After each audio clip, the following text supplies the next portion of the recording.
we conclude with a last tidbit of news. If Claire Denis smokes a cigarette, it's news to us. I guess anything she picks up is we're always anticipating her films.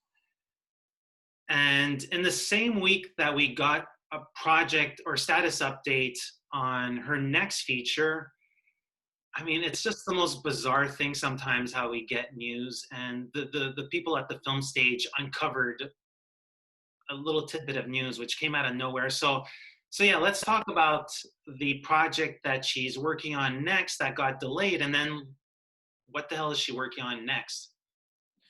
So we've all been eagerly awaiting Claire Denis to reteam with Robert Pattinson for Stars at Noon, which also I believe has Margaret Qualley attached. But that film keeps on getting delayed and pushed back. But thankfully, everyone involved seems to still want to make it. But yeah, Pattinson's busy being Batman, so the film can't be made. So Claire Denis is going to go shoot a film with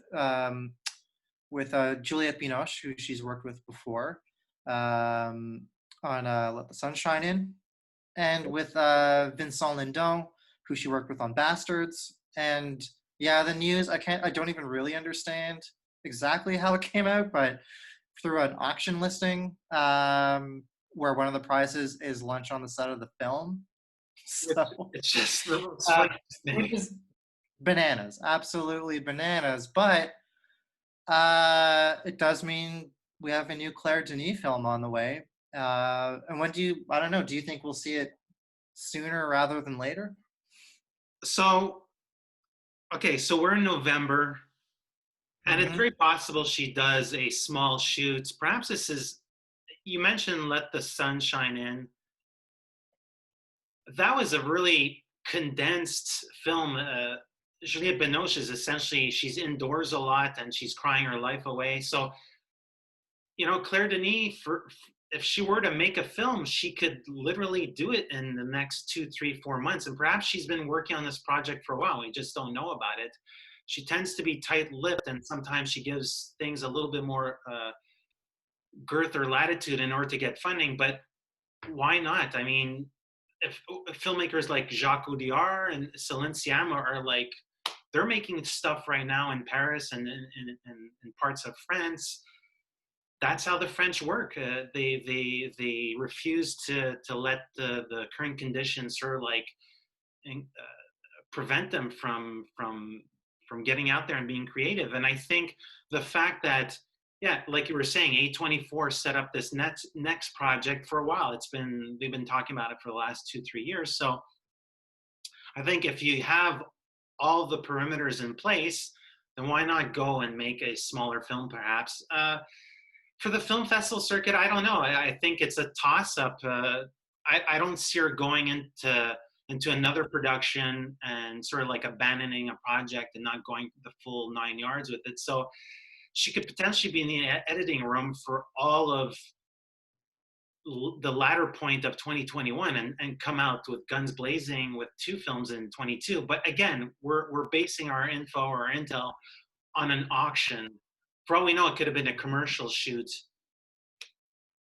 You're right. But I will say, I will just counter this, that Let the Sun Shine In was shot in January 2017, wrapped in February, and was in Cannes in May. Wow. Of the same year. Like, she just cranked it out. So it would be really cool if this was a similar situation. But you're right. It could be a commercial, could be a fashion thing. Like, we have no idea. But Vincent Lindon tends to be like, he doesn't do those kind of things generally. Like, I think that might be the giveaway, that maybe it's an actual film and not something else. Yeah. So we'll see. But I mean, let's not discount that Thierry could have yet another film out of like about 500 to choose from for Cannes 2021. It's going to be ridiculous. They're either going to have to expand that lineup or have 2 editions. I don't know what he's going to do. Well, actually, I'll end on one thing is, like, if Cannes does get pushed back a little bit because Thierry sort of like considering other options. And I mean, it's complicated with the Palais to book the Palais, but the people at the Palais sort of like gave 2 other possible festival dates, so it might actually work in her favor furthermore. So we'll see, but yeah, take this one with a grain of salt. But we'll probably be talking about the project next week as we find out, like, you know, it's been shooting on the streets of such and Yeah, such. we'll talk about it next week, along with whatever Luca Guadagnino announces in the next 5 days. So That's great. I'm Eric Lavallée. I'm editor-in-chief and site owner for IONCINEMA.com. And this is Kevin Jagernauth, contributing writer for the playlist. And together we are IndieSponge.